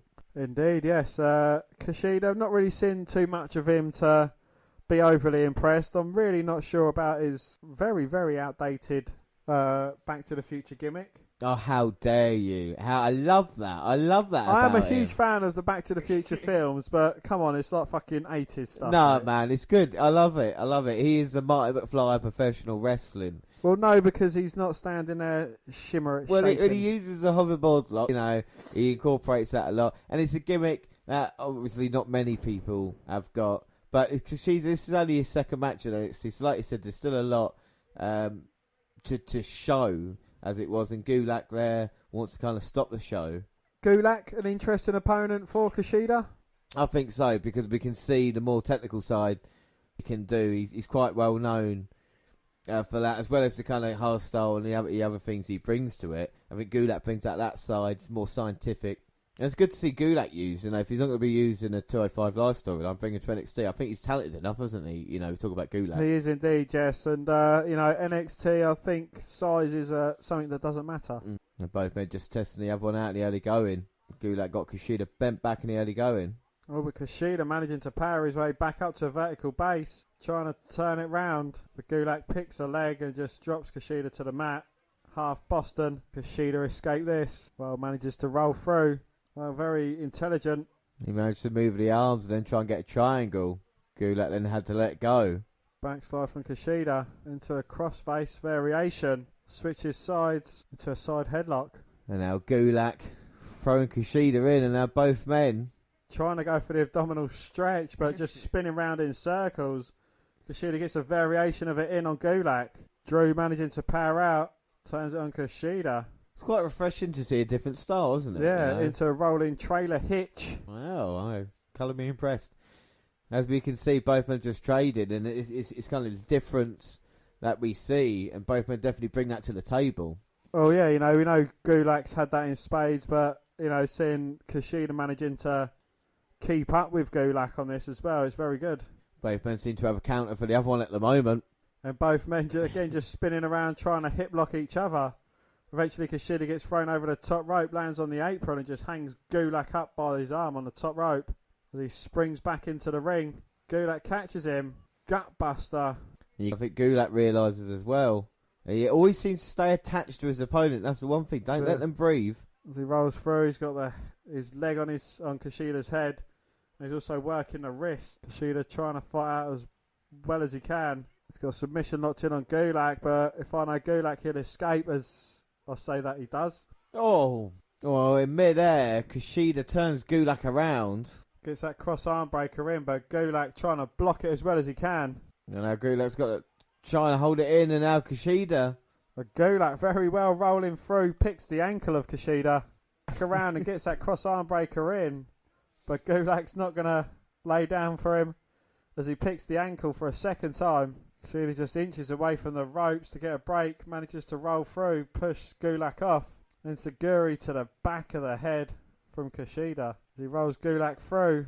Looking for a fisherman's suplex, Gulak blocking it. Kushida now looking for the arm. But again, Gulak just countering everything Kushida has to offer. And it really is a war of attrition at the moment. There's Gulak now with a forearm shot. Face first into the mat by Kushida. Rolls up Gulak. 2, 3. Oh! Kushida knew he couldn't beat him with a submission or a finishing move, so he just has to match Drew sleeping. Well, that's a surprise. Gulak was in control a little. Well, I think it's a great match, to be fair. You know? It was two equals going at it. Really, really good. And I could see that for a lot longer, you know. So, Kushida saying, yeah, you got the job done. And Gulak saying he's not happy. I'd like to see these two go again. I'm sure Gulak's not going to take this victory lying down. Well, like I said, Gulak not happy. You he wants a rematch with Kushida. And I guess we'll see that down the road. Well, EO is interviewed by Kathy Kelly, who says she doesn't need weapons or friends on Saturday. Lorraine interrupts to thank Shirai for her help last week and tell her she'll have her back at TakeOver. Well, the rundown on the card for Bridgeport leads into a video package for the NXT title match. Johnny Gargano is worried what happens if Adam Cole wins. Cole vows to take the gold and glory on Saturday night. And on to our main event for this episode, and it is Forgotten Sons versus Oney Lorcan and Danny Burch. Well, 1 and 2. We're getting closer and closer, and are we going to actually see it happen? Lorcan and Burch walking out as NXT Tag Team Champions. If any team in the history of wrestling deserved it, talk about the Revival, talk about any other tag team you want, Young Bucks, this is a team that does, in my honest opinion. Well, they are the busiest tag team. We've seen Lorcan on 205 Live, we've seen Danny Burch on NXT UK, and now they're here, kind of where they cut their teeth in NXT, and, they're going for the big one. Yeah, and this is what it's all about. We've seen the build-up. We know about Io Shirai and Baszler, of course, Gargano, Cole, and now we're going to see the tag teams, Forgotten Sons versus Lorcan and Burch. But we can't count the Forgotten Sons out. Cutler and Blake, they made it to the finals of the Dusty Rhodes Tag Team Classic, baby. I know, and no one gave him a chance. Well, I certainly didn't give him a chance. And we've seen, and of course, Blake been impressing with Jackson Riker at ringside. But Lorcan and Burch will not be intimidated by the numbers game. Well, they're certainly not forgotten anymore. Blake's looking to start with Danny Burch. Oh, Burch, of course, the veteran, but comes straight out of the block, seated drop kick, sends Blake into the corner. No, he's just working the arm. And Danny Burch has no chill. No, he's absolutely brilliant. They're going to the attack. And according to Ronaldo, Burch's good idea, and according to Ronaldo, Burch's idea of a good night out is a pint and a fight. It sounds like a friend that we know. Yeah, exactly. Oh, Cutler got the blind tag in and managed to attack Burch from behind. Now takes him into the corner. And the Suns with quick tags. Blake back in. Double backbreaker, goes for the cover, but only a 1 count. 1. Only Lorcan gets the tag in, and he goes to work on Cutler and Blake. Oh, and Riker grabs the boot of a Lorcan. Come on, ref, send him out. Go on, ref, send him out. Well, Cutler clotheslines Lorcan from behind. You're out of here! And Jackson Riker's been ejected from ringside. Well, now it might be fair. Now it might be a fair fight between Forgotten Son and Burch. Oh, but the Street Profits. Montez Ford and Angelo Dawkins coming out to assist Riker to the back. Well, they don't want to play a role at TakeOver either. And Lorcan and Burch in with Forgotten Sons. And here comes Street Profits. Street Profits have taken out Cutler. Burch and Lorcan taking out Blake. And now these 4 guys having a standoff in the middle of the ring. And they're saying thank you, Profits. And we're not going to stop. Here we go. Oh, but the Forgotten Sons are in, and they're armed with steel chairs this time. They take out Lorcan and Burch and clear the ring. Oh, the Forgotten Sons look like a dominant team at the moment. No. Adam Cole and Roderick Strong's got Riker. Throw him off the stage as they get called out. O'Reilly and Strong and Cole and Fish. Well, the Undisputed Era now, taking out the Forgotten Sons. Well, they certainly mean a business. I mean, they stood tall on the last episode. They're going to stand tall on this episode as well. And I tell you what, Strong and Cole, whatever problems they had, you can't see it now. Double team. They're going high-low. And Cutler's out. And will it be the Undisputed Era's time? But I don't think Cole's finished because Riker's getting up. Adam Cole drags a ladder out from underneath the ring. He's just let's go as all 4 of them pick up the ladder. And just send it into Riker like a battering ram. Well, Riker's nearly got beheaded by the Undisputed Era. And they're in utter shock that he's actually managing to get up. They slam the ladder onto the back of him and just leave him lying there.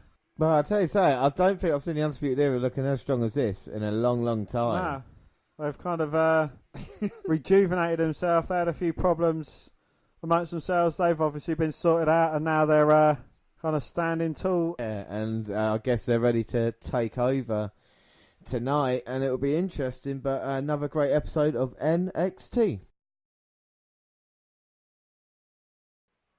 So, yeah, a great episode of NXT. And let's run through the card then. Dan, what match you want to start off with first? Let's start off with Street Profits versus Undisputed Era versus Lorcan and Burch versus the Forgotten Sons for the vacant Tag Team Championship. Yeah, I mean, this maybe start off the show, and if it does, has a chance to be a cracking event. We've seen ladder matches in TakeOver Pass, but I really think it's got true potential. And there is a tag team I would love. I would absolutely pop for if they won. And Lorcan and Burch, they are, I think, the most underrated tag team, are they? They are absolutely brilliant. They're certainly our combined favourite tag team in NXT, I think, without a doubt. For me, they've got everything. You know, the Lorcan and Burch, they're just great workers. They're rough houses. You know, you've got Danny Burch, who's the typical Brit wrestler. You've got Only Lorcan, who's, you know, slightly more American style, but their styles just mesh together really well. What I like about Lorcan is that we've seen him on 205 Live. It's kind of like a shaven Lorcan, kind of more heelish. And the Lorcan that we're getting is kind of different character with Danny Burch. And I quite like that. And I want them to carry on with the tag team, because I think Burch and Lorcan have got this kind of huge, kind of like everyman, blue chipper type of guys, you know, that you can relate to. They're not kind of, their look about them are just kind of standard blokes. But the thing with Danny Burch is that he just shot for a fight, wouldn't he? And we know how dangerous Only Lorcan can be. So I think a great tag. And if they were to get their moment tonight, I TakeOver, because, you know, TakeOver needs these special moments, and I think Lorcan and Burch have got enough love from the crowd now to get the job done. You know, are they the most over face team in this match? Well, you could argue that Street Profits, I think they certainly are also fan favourites. We're not too struck on them. They are, don't get me wrong, they are a very exciting tag team to watch.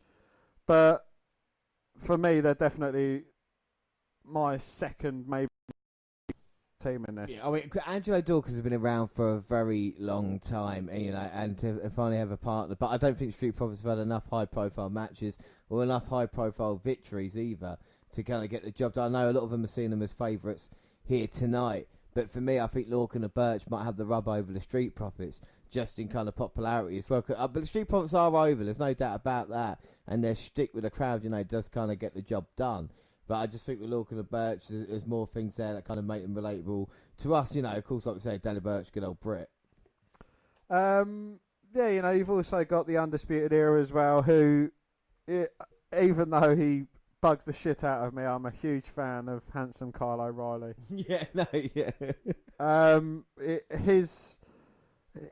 His just enthusiasm in wrestling, I think that's what kind of won me over with him. Just simple little things, playing the title like a belt, just his reactions to when he gets hit as well. It's absolutely brilliant. When he, I think it was against Authors of Pain, when he got hit really hard, he kind of stood up, tried to power through it, and just couldn't. Tumbled out the ring and completely folded himself in half. Bobby Fish, he's another talented worker. Not for me as strong as O'Reilly, but still relatively good. I think so. He come back from the injury, and he's not kind of missed a step since then, and they've kind of gone back to the tag team as it was before. And I think they're more dangerous. They kind of work better as a tag team. Even though credit to Roderick Strong during that time. But I think if you look at, the Undisputed Era, they've been around longest, and they're probably the favourites going into this one, I would say, maybe.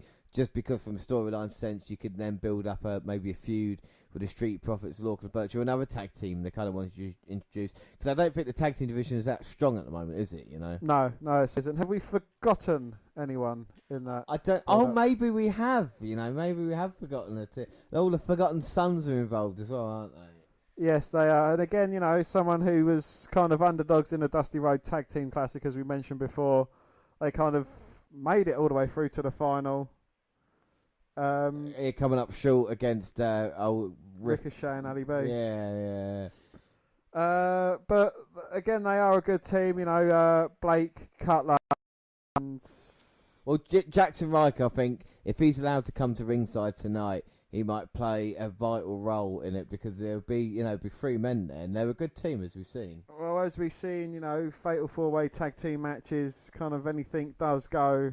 So, Riker being there could potentially be a help, or maybe even a hindrance. I doubt, but I think it's proven that there's a lot of potential tonight. Out of the 8 men, who do you think is best, or even 9 if you include Riker, is best for more as a run as a single star from this? I would actually say Riker, yeah. Yeah, I think Riker's got a lot of potential. See how he's used here tonight. Might be quite interesting.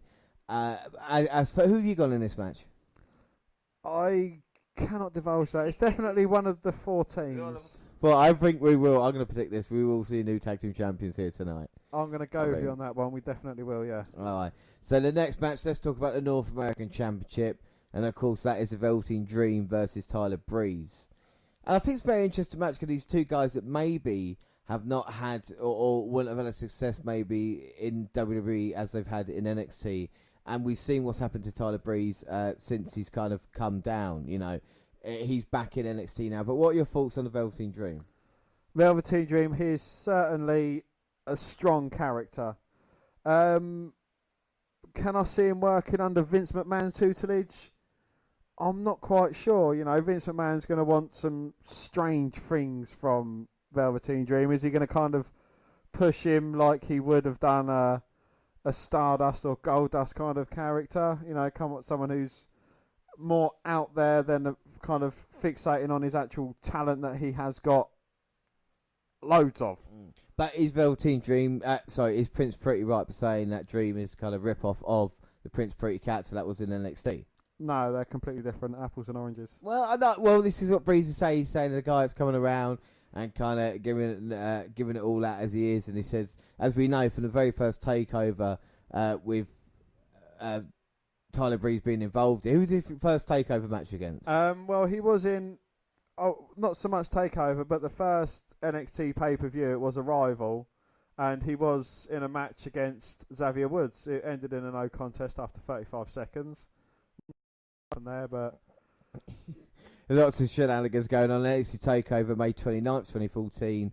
He faced Sami Zayn and won to be number one contender, and then was in the Fatal 4-Way match for the NXT title the following Takeover event with Neville, Zayn, and Tyson Kidd. And of course, Tyson Kidd unfortunately retired now. We know what's happened with Neville. Zayn would be the only one maybe who has made it on the main roster, but even then, he's not been a champion yet, so maybe Tyler Breeze's best bet is to come back to NXT. Would it affect Tyler Breeze being back in NXT, do you reckon? not at all. It would help him out a lot more than it would kind of hindrance him, I think. I think it's a good story as well between the two, because they are quite two flamboyant characters, and I think they play off well with each other. But is it a foregone conclusion that the Dream's going to get the victory here tonight? I think he certainly is the favourite going into this match. Yeah, he is, isn't he? I think when you look at things on, when you look at the matches, I think you would say that maybe. But I think Breeze, if anybody, we've heard from Triple H, and he was saying that Breeze is down full time now. So maybe kind of the title change. We didn't give Dream a chance against Matt Riddle when he pulled out the bag, and it's the same with Tyler Breeze here tonight. Has the North American Championship been a good addition to NXT? I think it has, yeah. It is a good kind of mid-range card, for people that I wouldn't classify it as a mid-range card, but I think it's the people that they're not in the main NXT Championship picture, so they kind of need something else to focus on. But there's not enough focus going for it. Everyone wants the NXT Championship as opposed to the North American Championship. I think there should be a few more people vying to get the North American Championship. Have they had to bring Breeze in because there is no one else really worthy of? Well, it was going to be, I think Dominik Dijakovic was planned to have a little run with Velveteen Dream, and again, are they trying to just build new stars? A little bit unfortunate there in bringing back Breeze. It'll be interesting to see what they do. I think Velveteen Dream can do a lot more on NXT. Like I say, there's still a lot more potential, even like an NXT title run. As for the North American Championship, I think it's been an interesting title, but like you said, it depends what it means. Yeah, I think the, NXT needs to kind of show a more contendership match for it or something like this, rather than a guy showing up and just be like, right, okay, you've got the championship. Are you looking forward to the match? I am, yes. It has definitely the potential, because Tyler Breeze, even though he has been a bit of a joke since being on his main roster, he is full of talent. He was way back when NXT was first kind of having their takeover shows. He was the man going for the title. He was up there in the top ranks of it. So, if he was capable of being there before, why not now? I think without a doubt, I think it would be a very interesting match, much like the ladder match. But we move on the rest of the card. This is a match that obviously I know who you want to win it, but it's Io Shirai versus Shayna Baszler. I want Io Shirai to win, and I've gone Io Shirai on my predictions. I will tell everybody, if Baszler wins, I riot. I am not having that here tonight. Well, will the other members of the four horsewomen, Jessamine Duke, Marina Shafir, kind of make an appearance? Will Io Shirai have some friends out there to help her out? Well, we know Candice LeRae is in a corner, and I think we look forward to it. I think the fire Io Shirai has shown since what happened to Kairi Sane has been great. And talk about building up a women's wrestler, I think Shirai has really shown a little bit of excitement with her, and she's something a little bit different. And not only is she my pick for the Mae Young Classic, but I just think she's a great choice to go forward and lead NXT. We're bored of Baszler now. We don't want a dominant champion anymore. NXT's seen too much of that. We want a women's division that anybody can win the title, and bring it more forward. People like Candice LeRae or Casey Canzero or anybody, bring them forward. Because at the moment, I think NXT UK's women's division is stronger, and I think part of it is because of Baszler as champion. I don't know what you think. Well, there is certainly a lot more talent. You could argue Mia Yim, Bianca Belair with even them two could kind of bolster the women's division as well. You know, even either of them having a run with the women's title, there is a lot of talent there, but it's not being utilised as well as it was before. You know, when you had the likes of the original 4 horsewomen, Team Bad, and you know all of that. It was a huge filled up division, and now they've kind of gone up to the main roster to kind of be wasted, in my opinion. There's too many women on the main roster, and they could have fleshed out. I mean, Nikki Cross is an example of a perfect. Never got really a shot in NXT, and then using the main roster for kind of comedy segments now. And there's a lot of talent. Someone like Naomi to come down in NXT and have a run would be phenomenal, I would feel. Do you know what I mean? Or something like that. I think Baszler, you can guarantee tonight she catches Shirai off the top right and try to put her in the submission. You just know she's going to do that. You know the outside interference is going to be there. You know the story Baszler tells. And I was a huge fan of her until Jasmine Drew and Marina Shafir, because they're not ready yet. And to be pushed onto that and to be as green as they are, it hurts Baszler, and it has hurt her as champion. And I feel now is this perfect chance for Shai to have a moment and to move forward with NXT, and we can see, you know, feud there as well. So where do you think this 4 horsewomen versus 4 horsewomen thing's going to go? Because obviously, with the exclusion of Ronda Rousey, she's kind of, I don't know if she's gone or if she's ever going to come back or whatever. The same with Sasha Banks as well. You know, you're not quite sure what's going on with her, and obviously the rest of them, they're kind of up in arms. I think we definitely will see a 6-women match between the 6, or a WrestleMania Survivor Series with Banks and Rousey involved, maybe down the line.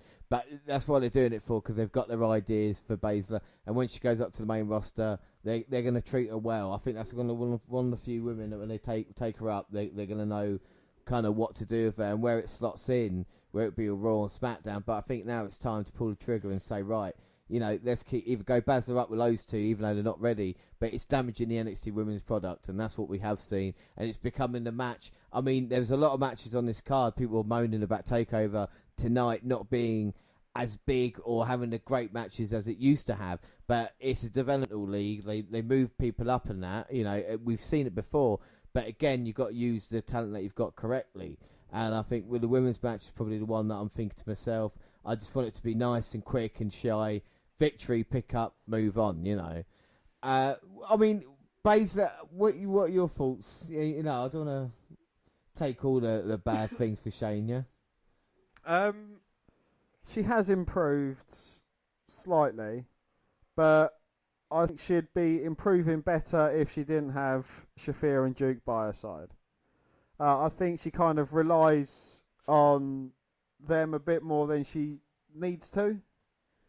And she would be a lot better, and she would be a lot more convincing as a dominant champion without them.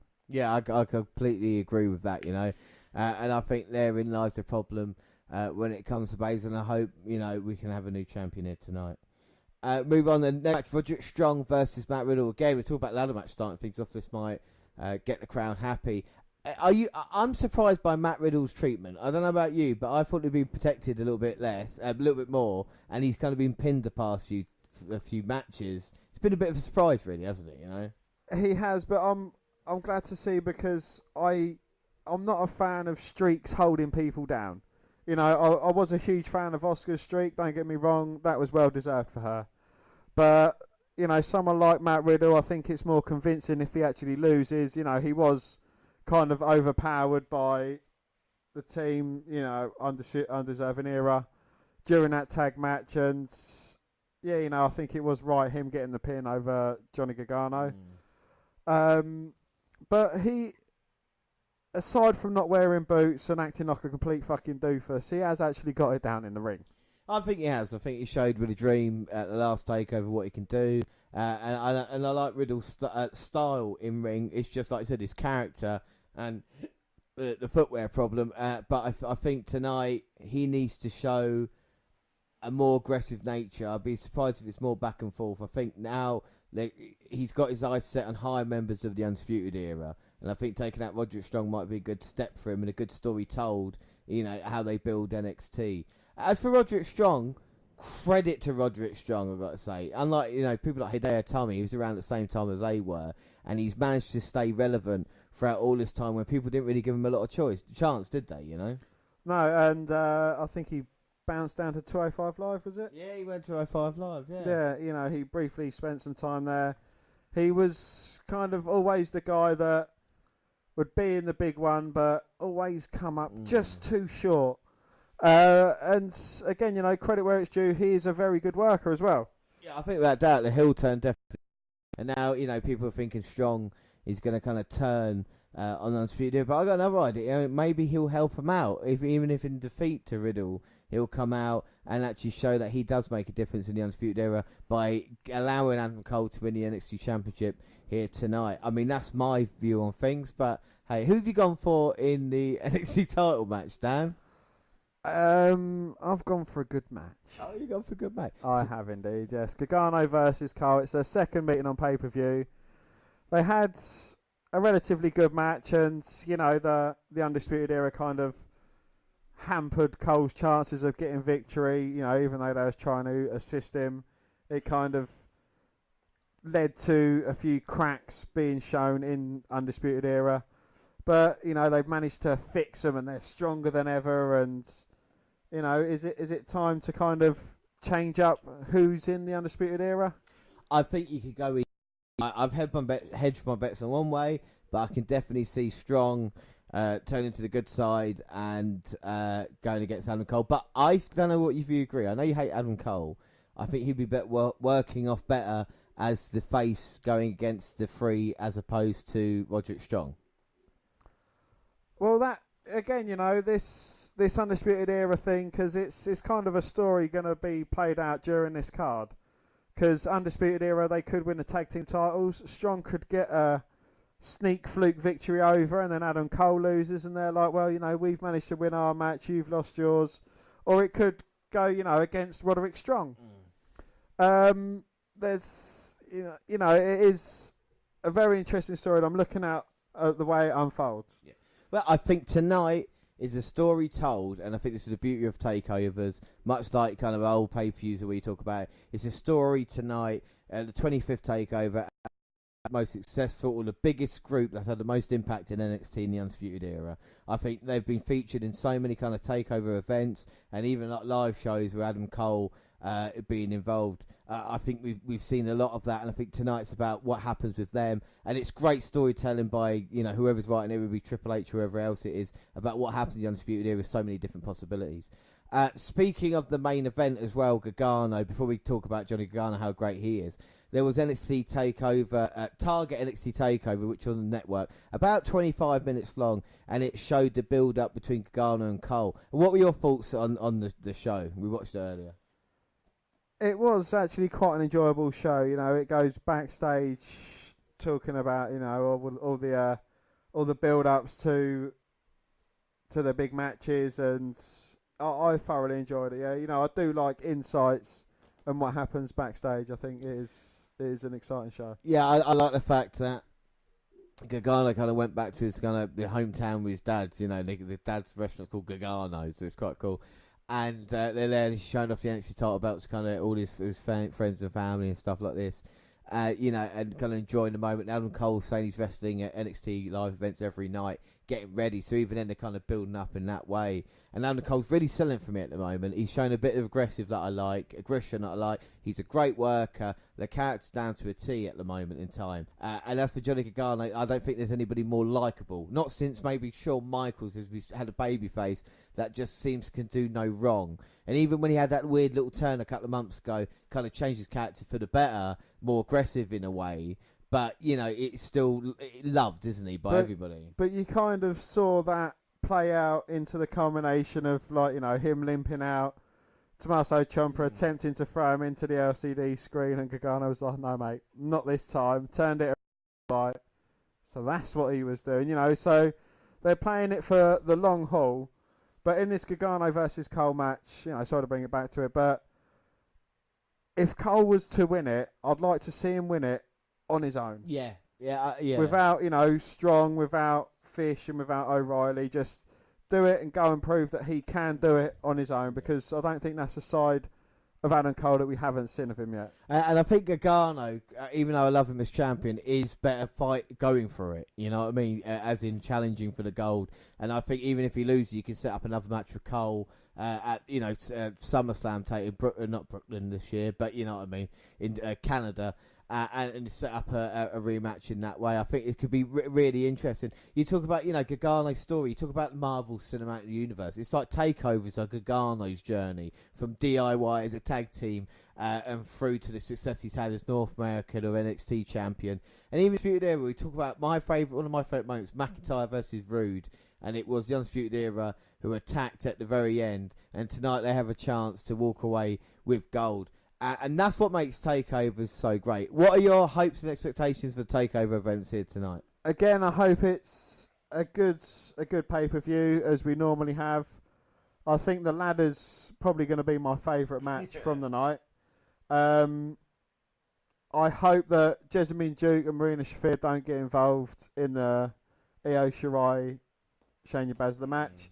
And I hope that if Adam Cole wins, he wins it on his own. And if he loses it because of Undisputed Era. Yeah, I think without doubt, I think there's a lot of things tonight. I think that would be great if it happened. My hopes are that TakeOver just shows you what it can do when wrestling's done right and give all the matches a lot of time as they do and set it out correctly and have new champions as well, have surprises, maybe have someone in the... Make it feel like a takeover. Make everybody fall in love again with the WWE product, even if it's NXT.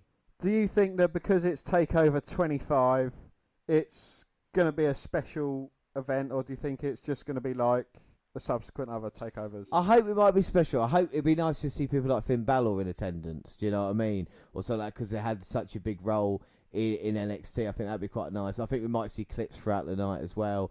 But I think the whole point is the future, and the future's still bright for NXT, even though it has taken a few hits recently. It just needs to kind of replenish the roster as we've seen. But we're of course we're looking forward to TakeOver. The live kickoff has started on the WWE Network now. Tommaso Ciampa has been a part of the panel, but of course this is the best kickoff or pre-show that you can have. And I think that's about it. We talked about TakeOver and NXT and everything like that. We just say the next podcast will be on Wednesday. We'll bring you NXT TakeOver in full. Of course, we are fighting against each other here tonight. The score's 2-2 at the moment, though, so pretty close. I am actually not getting spanked in NXT. All the other... the WWE pay-per-views and the bonus points I'm not doing too well in, but TakeOver, that's kind of my forte, and I do like it. Until tonight. No, it should be a good show. We're looking forward to it. And we just say thanks for listening, everybody. It's been a real pleasure to be live. Of course, our next live shows will be in August. It'll be SummerSlam. We'll be live again for TakeOver as well. But we have a very special podcast next weekend as well. It's a WNR223, and we're going to do basically the WWE Network review. It's the biggest network review ever, and we'll go through all the network programs and pick out our favourite ones throughout the entire thing and see if it's finally worth the $9.99 a month. Anyway, that is it for today. Don't forget you can follow us all across all social media. We're on Twitter at WWE Network Review or at Vince McDan WWE. I'm at J_Rollins. We're on Instagram, the WNR Podcast. Send us an email, the WNRpodcast@gmail.com. We're on Facebook. Yes, Facebook. You can come and find our page and give us a like with a WWE Network Review Podcast. Or you can come and find me and add me as a friend. I am Vince McDan. Across all the Google platforms, subscribe to our YouTube channel, WWE Network Review Podcast there. We've got clips, stuff like Ricochet versus Will Ospreay when we were in Sitting Bull watching it. And, of course, the latest videos from Raw and SmackDown and podcasts go up on YouTube. The same time we do other places like SoundCloud. On your phone. Spreaker Radio, where we're live now. Stitcher Radio and iTunes, where you can download, subscribe, rate and review there. But don't forget, James, we do have our new website going up. It's kind of in production. It should be ready by around SummerSlam. Yeah, I mean, it's if coming. You pull your finger it's out. coming. It's definitely coming. And you can get all of our Facebook, Twitter, Instagram, and YouTube from there. That is the WNRpodcast.com. Yes, it is. So we are across all social media. Like I said, thanks for listening to us. And I just want to say something with all negativity around anything like this. It's just we're everybody is a fan of professional wrestling first and foremost. Whether it be AEW, WWE or NXT. People might have a go at each other for what products they watch, but it is wrestling at the end of the day, and whether that be Impact or New Japan or whatever else it is. Rev Pro as well, you know, but we are the WNR podcast, and that's what we do at the moment until we get a better contract offer, I would say. Indeed, yes. But yeah, we are going to be here. We're going to bring you all aspects of wrestling, whether it's good, bad, or ugly. So now it's time for NXT Takeover 25. I have been James Rowlands, and as always, I was joined by Dan White. And like I say, thanks for listening, everybody, and bye. Bye.